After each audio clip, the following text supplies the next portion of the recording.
And like I think back on my 2015 experience, actually, I went into that tournament as a starting player, and it was my first World Cup, and I had this like clear vision of how this was going to go, right? And the third game of the group, I did not start, and I don't think I started the rest of the tournament. And so I was managing the team winning. And actually, the first 2 games we played terrible. I don't think I was that bad. Yeah. But the team really did not perform well.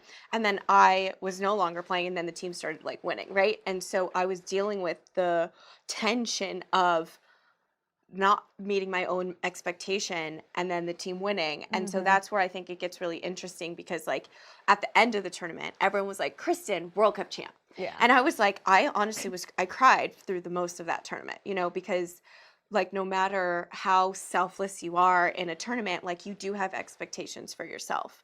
And we were even talking about your 2019, which is a completely different experience because you're playing great, the team's winning, you're playing every minute, and you have stories where you were not having a good time. Do you want to talk about that? Well, no, I mean, it was... No, you don't want to share your feelings with the world? Because I want to.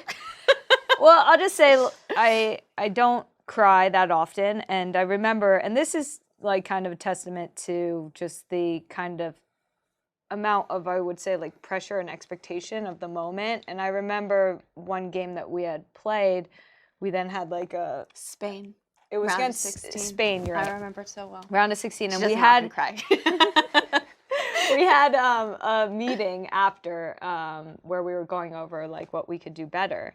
And I remember like one of my jobs, and one of all of the forward jobs in that particular World Cup, was to really aggressively make runs and push the line to create space. And a lot of it was like selfless work, like running knowing that you're not going to get the ball. And I remember in that particular game, I did like a lot of selfless running.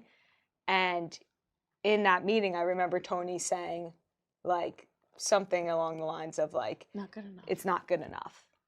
And I remember I like left that meeting and I just went for a long walk where I just cried my eyes out.